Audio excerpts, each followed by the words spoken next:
Come on. You're doing it all wrong. What do you mean? Cage Ruggles and Ives, they all did it. All they did was bang on pots and pans and make random sounds. That's all it is there, pal.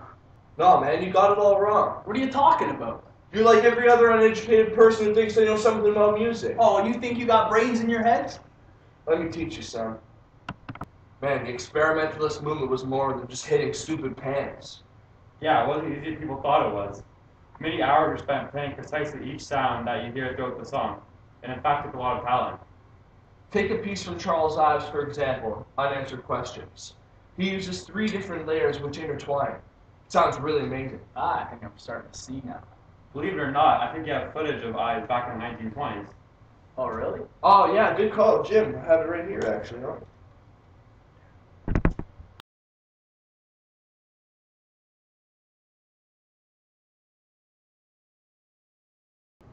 Hello, so we're here with Mr. Ives today. Nice to meet you, sir. Nice to meet you as well, my friend. So, Mr. Ives, how does one even think to come up with these sounds that you create in your head? Well, you know, I truly believe it's a gift that was passed down to my father. He had this talent to always hear sounds that nobody else could really hear. He taught me all about harmony and dissonant counterpoint, and I believe that that's why I'm here today creating the music that I do. You have created a movement in our world and provided people with something they've never heard before. What drives you? Well, you know, I'm sick of hearing that traditional European-style music where it's all laid out, it's all by the rules, it's all basic. I'm just sick of hearing that. And nobody really wanted to break away from that style, so I thought, hey, why don't I be the first guy to do it? That you did. That you did. So, talking about some of your songs, the Unanswered Question, I believe is what it's called. Does it have a really good answer?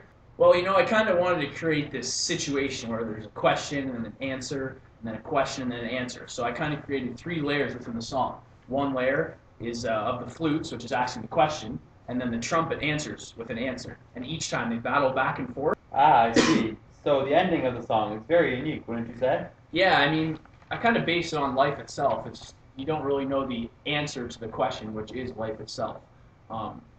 We all go away to different places after we die, and we don't really know the answer. So all throughout the song, I thought maybe I should answer the question, but in the end, I thought it would be best to just leave the question unanswered, as life itself appears to be. Very interesting. I would say the same.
Wow, what a video. Never fails to amaze me every single time I watch it. I feel the same, my friend. I really do. It's crazy how far we've come. I never knew how much work was put into these experimental songs they created. See, I told you guys. I'm still not convinced, though. I mean, it just seems that they're just banging on random things. I mean, anyone can say they're planning and use all these big fancy words. It doesn't mean you're creating a masterpiece of any kind. Oh, stop with this nonsense. Yeah, that's enough. I think we need to bring it out. Yes, I agree. It's time. Uh-oh.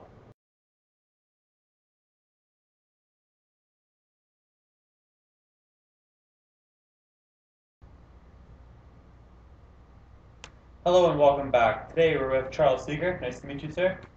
Pleasure's all mine. Mr. Seeger, it's a pleasure to be sitting here with you today. So, this new movement, American Experimentalism, tell me a little bit more about it. Well, pretty much, I hate the European classical influence crap. It hurts my ears. Something really needed to happen about this. So, it's a whole new sound that I'm providing to people, and yeah, they'll eventually like it. And like, no offense to your genre, but many people are kind of, let me say, disturbed about this kind of music.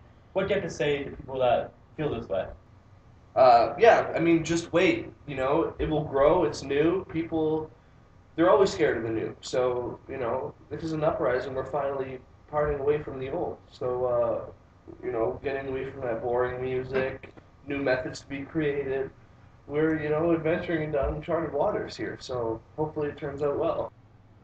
I hope it does too. Now I understand all your other pieces got lost in the fire at UC Berkeley last year. Is that true? Yeah, sadly it is. I had some great works, but, they unfortunately burned. Yeah, very unfortunate. So may I ask, where do you go from here? Well, I've been working with some brilliant musicians. Henry Cowell. I first heard his song Opus 108, and I was amazed. I've now taken him as my student, and we're working on great things together. That's very exciting. I can't wait to hear what you have up your sleeve. Yeah, he's got a great talent. So just wait and see.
conclusion, the American experimental movement changed the way of music forever.